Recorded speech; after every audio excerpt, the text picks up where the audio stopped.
कई साल पहले की बात है। नंदापुर नाम के गांव में सुजाता अपने पति सुरेश के साथ रहती थी। सुजाता और सुरेश खेती करते थे। दोनों मेहनत कर अपने बेटे मोहन को, जो कि शहर में पढ़ाई करता था, उसे पैसे भेजते थे। मोहन बड़ा ही मेहनती लड़का था। मोहन पढ़ाई करते करते एक जगह वेटर का काम भी करता था और अपनी जरूरतें पूरी करता। एक दिन मोहन अपने पिता सुरेश से, पिताजी, अब मेरी पढ़ाई पूरी हो चुकी है और मुझे अच्छी जॉब भी ऑफर हुई है, लेकिन पिताजी अब मुझे 3 साल तक दूसरे शहर में जाना होगा। लेकिन बेटा, अब हमसे कुछ नहीं होता, ऊपर से ये गर्मी। पिताजी, मैं आप दोनों को कुछ पैसे देता हूँ। लेकिन कैसे बेटा, तुम तो अभी अभी जॉब पर लगे हो। नहीं पिताजी, मैं पढ़ाई के साथ साथ काम भी करता था और अब से मैं हर महीने आप दोनों को पैसे भेजूंगा ताकि आप दोनों को खेत में काम ना करना पड़े। अब उस महीने से हर महीने मोहन अपने माँ पिताजी के लिए पैसे भेजने लगा। कभी कभी पैसों के साथ साथ घर में जरूरी चीजें भी भेजता था, जैसे कि कूलर, फ्रिज, सोफा, टीवी। वो उन्हें हर रोज कॉल करता। गांव में हर कोई मोहन की तारीफ करता। जब भी मोहन की कोई तारीफ करता तो सुरेश और सुजाता का सीना गर्व से ऊंचा हो जाता था। उन्हें लगता था कि उनका बेटा कितना अच्छा है, जो अपने माँ पिताजी का कितना ख्याल रखता है। लेकिन नियति को कुछ और ही मंजूर था। धीरे धीरे मोहन का कॉल आना बंद हो गया और ना ही वो सुरेश का कॉल उठाता। दोनों मोहन के कॉल की दिन रात राह देखते, पर कोई फायदा नहीं था। एक दिन गांव का एक लड़का राजू, जो कि शहर में मोहन के साथ पढ़ता था और उसके साथ ही रहता था, वो गांव में आता है। तो सुरेश राजू से, राजू बेटे, तू आज ही शहर से आया है ना? मेरा बेटा मोहन कैसा है? वो ठीक तो है ना? वो आजकल हमें फोन ही नहीं करता और हर महीने जो पैसे भेजता था वो भी बंद हो चुके हैं। क्या तुम्हें कुछ पता है? चाचा जी, क्या आपको पता नहीं? मोहन ने शादी कर ली है और वो वही बस गया है। क्या? शादी कर ली? ऐसा कहते कहते सुरेश की आंखें नम हो जाती है और वो सिर पकड़कर नीचे बैठ जाता है। सुरेश को विश्वास ही नहीं हो रहा था। उसे यकीन ही नहीं हो रहा था कि ये सब क्या हो रहा है, क्यों हो रहा है। वो उदास मन से घर लौटता है और अपनी पत्नी को सारी बात बताता है। सुजाता सारी बातें सुनकर सुन रह जाती है। जिसका सीना अपने बेटे की तारीफ सुनकर ऊंचा होता था, आज उसकी आंखों से पानी रुकने का नाम ही नहीं ले रहा था कि एक दिन मोहन का कॉल आता है। वो सुरेश से, पिताजी, मैंने शादी कर ली है और अब मैं आप दोनों की कोई मदद नहीं कर सकता, क्योंकि मुझे मेरा परिवार भी संभालना होता है। बेटे, तो क्या अब हम तुम्हारा परिवार नहीं है? सारी जिंदगी भर मैं आपको नहीं पाल सकता। हमने भी तो तुम्हारे लिए हमारे कई साल बिताए हैं। क्या तुम भूल गए बेटे? आपने मुझ पर कोई एहसान नहीं किया है, वो तो आपका फर्ज था। मोहन की बातें सुरेश के मन को कांटों जैसी चुभ रही थी कि मोहन फोन रख देता है। अब सुरेश की तबीयत दिन ब दिन खराब होती जा रही थी। कुछ दिन ऐसे ही बीत जाते हैं। एक दिन सुरेश सुजाता से, सुजाता, अब हमें फिर से खेतों में काम करना शुरू कर देना चाहिए। हमारे बेटे ने हमसे मुंह मोड़ लिया है, अब हमें काम करना ही पड़ेगा। ये आप क्या कह रहे हैं? आजकल आपकी तबीयत कुछ ठीक नहीं रहती। अब हम दोनों की उम्र हो चुकी है और ऐसे में खेतों का काम क्या हो पाएगा हमसे? करना ही पड़ेगा, नहीं तो हम क्या करेंगे? अब सुजाता और सुरेश पूरा दिन सोचते हैं कि तभी दोपहर के समय सुजाता के पड़ोस का एक लड़का सुजाता से, दादी दादी, हमें थोड़ा बर्फ दो ना, ताकि हम ठंडा ठंडा शरबत बना सके। सुजाता बहुत ही होशियार थी। वो बच्चे को थोड़ा सा बर्फ दे देती है और अपने पति से, जी मिल गया रास्ता। हम दोनों कहते थे ना कि फ्रिज का क्या काम था, यो ही पैसे गवाना। अब हम इस फ्रिज के जरिए ही पैसा कमाएंगे। कैसे? बर्फ बेचकर? नहीं, आपको याद है एक बार जब मोहन घर आया था तो वो कई सारी पेप्सी लेकर आया था और गांव में बच्चों ने बड़े ही चाव से उसे खाया था। अब हम भी शहर से वो पेप्सी लेकर आएंगे और यहाँ बेचेंगे। अरे, उससे तो अच्छा हम खुद अलग अलग प्रकार की पेप्सियां बनाएंगे। लेकिन उसके लिए सामान भी तो जरूरी है ना? हाँ, तुम सही कह रही हो। मैं कल ही राजू के साथ पास वाले शहर में जाकर कुछ सामान लेकर आता हूँ। उसे सब पता ही होगा। अब सूरज दूसरे ही दिन पास के छोटे शहर में जाता है और वहां से पेप्सी बनाने का सामान खरीद कर लाता है। उसी दिन शाम के समय दोनों मिलकर पेप्सी बनाकर फ्रिज में रख देते हैं और दूसरे ही दिन यहाँ पेप्सी मिलेगी ये बोर्ड लगवा देते हैं। गांव में कहीं पर भी फ्रिज नहीं था, तो लोग गर्मी के दिनों में पेप्सी बड़े ही चाव से खाते थे। इतना ही नहीं, सुजाता के हाथों से बनी पेप्सियाँ इतनी अच्छी थी कि बरसात के दिनों या सर्दी के छोटे छोटे बच्चे वो खरीद ही लेते थे। उसने बड़े कम समय में ही अपनी पेप्सियाँ बनाकर अपना घर चलाना शुरू कर दिया। धीरे धीरे उसने एक बड़ा सा फ्रिज खरीदा जिसमें वो पेप्सी, कुल्फी ये सब बनाकर रखने लगी। उसने अपने बेटे के दिए हुए मोबाइल फोन से सारी चीजें सीख ली थी। अब आस पड़ोस के गांव के लोग भी वहां आते और सुजाता से पेप्सी, आइसक्रीम, कुल्फियाँ खरीदते। दिन ब दिन सुजाता अपनी पेप्सी और कुल्फी के लिए मशहूर होने लगी। अब शहर से भी उसे ऑर्डर्स आने लगे। उसने मोबाइल के जरिए खुद का एक नया ब्रांड बनाया जिसके कारण उसे और ज्यादा तरक्की मिली और उन्हें बुढ़ापे में सहारा भी मिला। अपने बेटे ने दिया हुआ दर्द उसने साइड में रख दिया और अब वो दोनों खुशी खुशी रहने लगे। मदनपुर नाम के गांव में सूरज नाम का एक आदमी अपने परिवार के साथ रहता था। सूरज को मदन नाम का एक बेटा था जो कि बहुत ही आलसी और निकम्मा इंसान था। वो हर रोज खेतों में जाता और आराम से सो जाता। अगर कोई उससे कुछ पूछे तो वो जवाब भी नहीं देता था। तो एक दिन सूरज अपनी पत्नी से, भूमि, हमारा बेटा दिन ब दिन बहुत ही आलसी और निकम्मा होता जा रहा है, पता नहीं कब सुधरेगा। हाँ जी, मुझे भी उसकी बड़ी चिंता लगी रहती है। अब एक दिन उनके घर में सूरज का बड़ा भाई रघुवीर आता है और सूरज से, सूरज, कैसे हो भाई? अच्छा हो भाई साहब, आप कैसे हो और कैसे आना किया?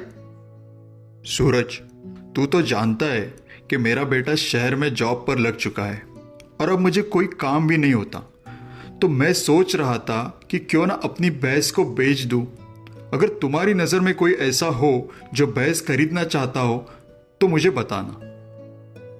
जी जरूर भाई साहब। रघुवीर के वहां से जाते ही सूरज मन ही मन, क्यों ना भाई साहब से मैं ही भैंस खरीद लूं ताकि मेरा निकम्मा बेटा कुछ कर सके।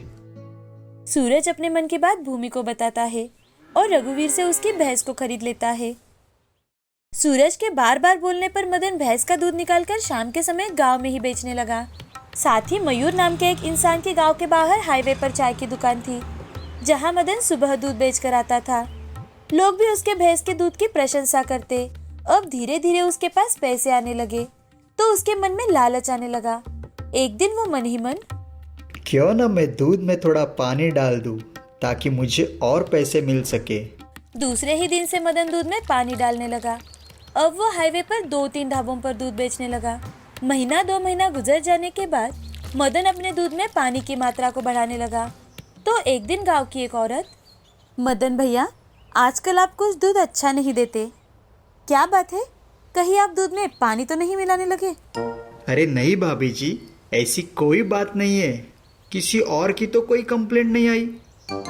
अब मदन ने कुछ और ज्यादा भैंस खरीद ली, लेकिन उसमें दूध कम, पानी ज्यादा होता था।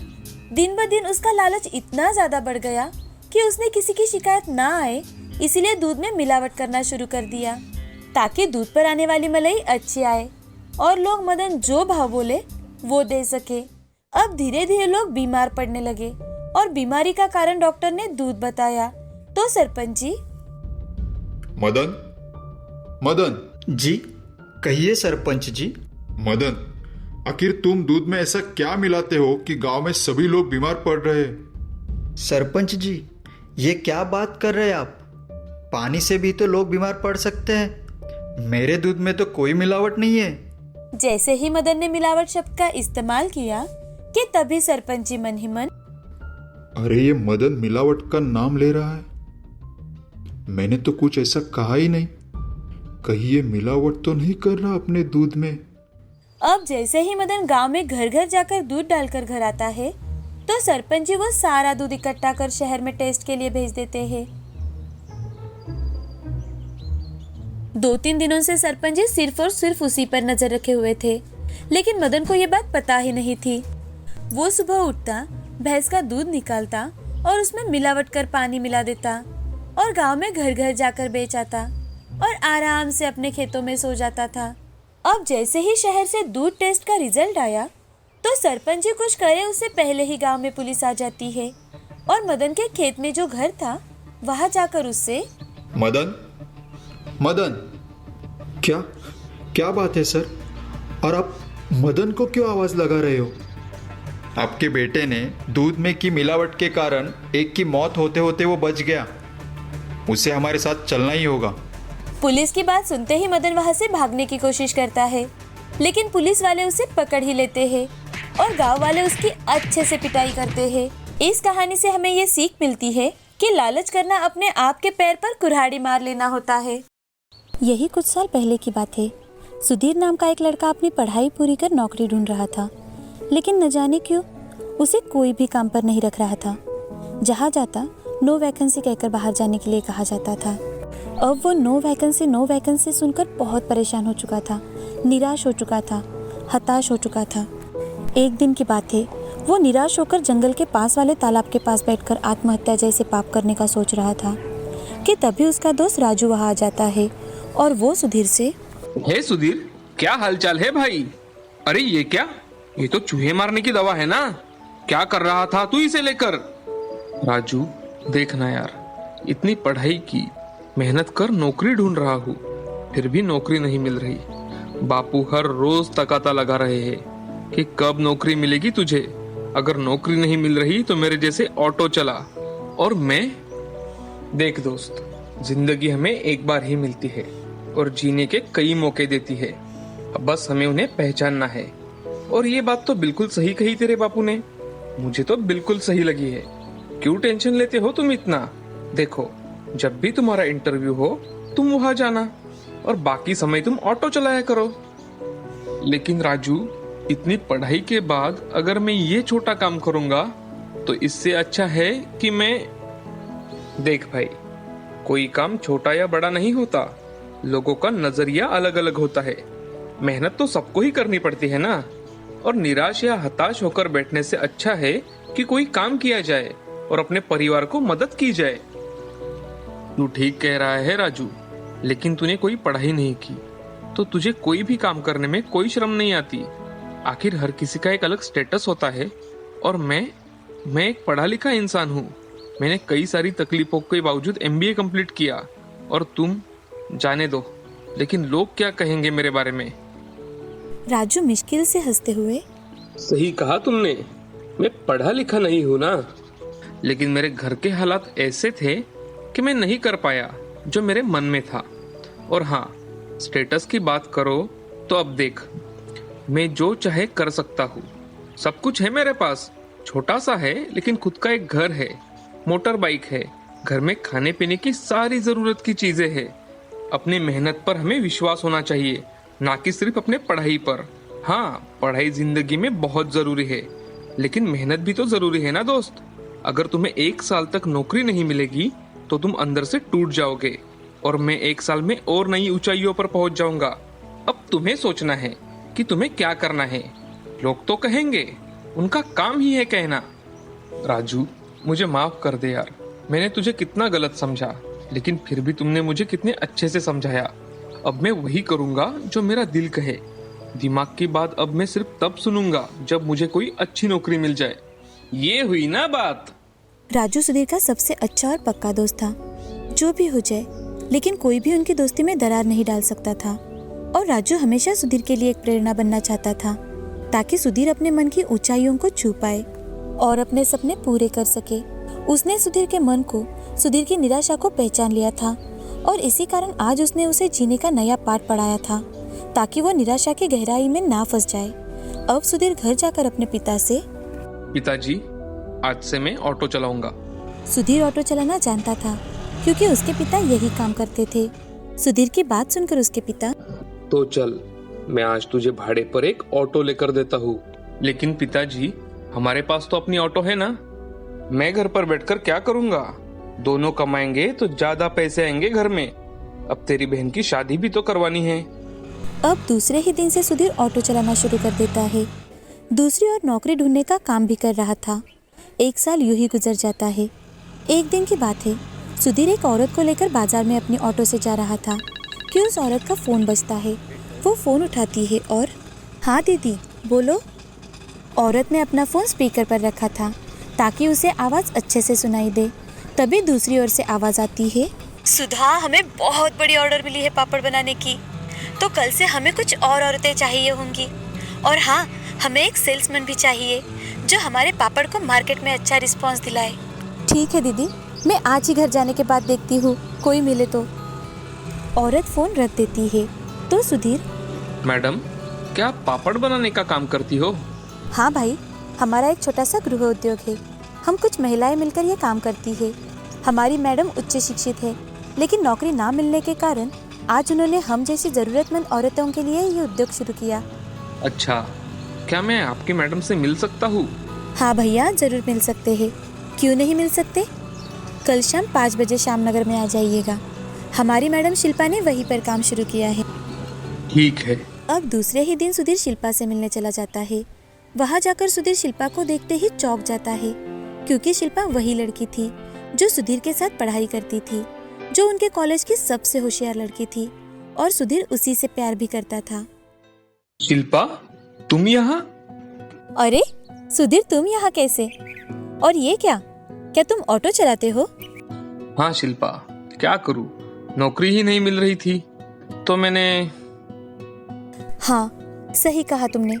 हम जैसे कई सारे लड़के और लड़कियां हैं जो बेकार और बेरोजगारी के कारण आत्महत्या कर रहे हैं या फिर निराश और हताश होकर बैठ जाते हैं।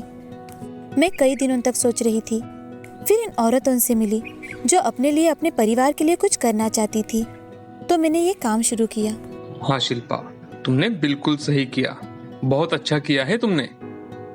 सुधीर, तुमने भी MBA किया है, क्यों ना तुम भी हमारे साथ जुड़ जाओ।